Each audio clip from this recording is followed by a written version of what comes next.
the idea that like, hey, 10 years from now, there's going to be several thousand thylacine back in Tasmania. Facial tumor disease is going to go away. The overabundance of prey is going to disappear. Facial tumor disease? Facial tumor disease is a thing that a lot of the animals, and particularly the Tasmanian devils, have in Tasmania. It's herpes on the face. But it comes from an overabundance of prey because the alpha predator, the thylacine, has been knocked out. So if you go drive down a road, yeah, look at it, poor bastards. It's bad. It's herpes. God. It's actual herpes. Oh my God, it's horrible. It's horrible. And that's the Tasmanian tiger, which is the Tasmanian devil. Tasmanian devil. What a crazy little animal that fucker is. They're so cool, man. And the noises they make. Yeah, they're wild. See if you can find a recording of Tasmanian devil noises. Yeah. But anyway, I'm just excited because it's like, it is crazy. It seems like we live in an alternate universe where these things are real now, which is just so crazy compared to a few years ago. What does it... Here we go.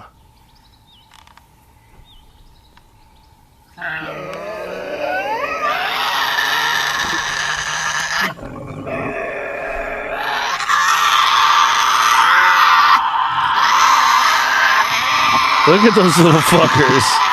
They're going mouth to mouth with each other. If you're camping in Tasmania, which I've done for thylacine searches and stuff, and you hear that, it is the most like blood-curdling, terrifying, and then they're this big. But you hear this and you're like, something is going to rip me to shreds. They and it's look just like a these French little buggers. bulldog. Yeah, look at them. Yeah. They're real cute. Really cute. Does anybody ever have them as pets? I wonder if you can domesticate them. I don't know. But my number one pet's a wombat. Have you ever seen a pet wombat? No, they have them? Oh my God, dude. People have them as pets? I mean, in Australia, like as rescues and stuff. I don't know. I don't know if they're in the pet trade, but I went to a place in South Australia. Oh, look at that Tasmanian devil. Oh, look, he's a little puppy. They're adorable. They are. So do people, but this is like little tiny babies. Like I wonder what it's. Maybe it's like some animals, like you get to a certain age, you can't really keep them anymore. I wouldn't think they'd make very good pets. I went to a place in Tasmania where they dragged a wallaby carcass in that had been hit by the road. It was like the cartoon version of piranhas, where they come in and it's like, and they rip it to shreds. These things ripped this dead wallaby to nothing. It was like maybe 10 of them in under a minute. Really? Just to nothing, to just bones and gnawing. It was wild to see.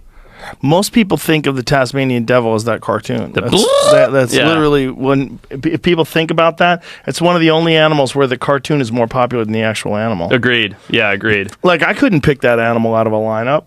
If you told me, I mean, now I can because I'm looking at it right now. Yeah. But look at these little. Let me hear some volume. Wow. They only weigh about 7 kilos. Gotta love Australians. Yeah. There's also wombat ears too. Little cutie. That's a wombat ear. Look. This is what I'm talking about. That's a wombat. That's a juvenile one, but they're just little trucks. Little cutie. I love wombats. I think they're so adorable. So people keep those as pets as adults? Yes, they do. There was a woman I met who had one in her house. Man, we had this video on our little podcast that I don't know how to find it, but it was hilarious. And this woman hand-raised this wombat, and it ran around her house like your dog does. But the thing is, it's like this truck. They're like super low to the ground, huge shoulders. And like if it decided to run like through the dog gate or through the refrigerator, it just went like bowling straight through it. It was amazing. Cute little guys. Oh, I think they're so cute. But these guys have unbelievable mange in Tasmania. Like, Jamie, if you type in, wombat mange, we've looked at a lot of gross animal stuff today, but it's like, it's brutal. And the reason the mange is so bad, there's no predators and they're way overpopulated. And so when there's that many animals in a small environment with overpopulation, they get diseases. And so... Oh, look. Ugh. Yeah. So all this is potentially fixable, if you put a predator, the right predator back in Tasmania. Right. And so that would help Tasmania. And are they planning on doing this to other continents? Oh, that's terrible. That's what they look like, though. Oh, that image you saw for a split second there, that's what they... Not all, but that's what a ton of them look like in Tasmania with this rampant mange. Well, that's the chupacabra. Straight up. The chupacabra is a coyote. A mangy that has coyote. Horrible mange. Yeah. Yeah, and they've captured them. Like people, we caught a chupacabra. And it's sitting in a cage, all terrified. Eyes are swollen shut. And it's just a fucked up coyote. Yep. The North American mammals, like, are they planning on eventually doing that North American mammals as well and reintroducing some? I'm not sure. Well, the mammoth would be in Alaska, so that's North America. They are going to do it in Alaska. Siberia all the way to Alaska. So that mammoth steppe environment, those grasslands, used to range from Spain all the way to North America, like all across the Bering Land Bridge, and all that ice was like trampled and blah blah blah. All these savanna lands that are now big forests.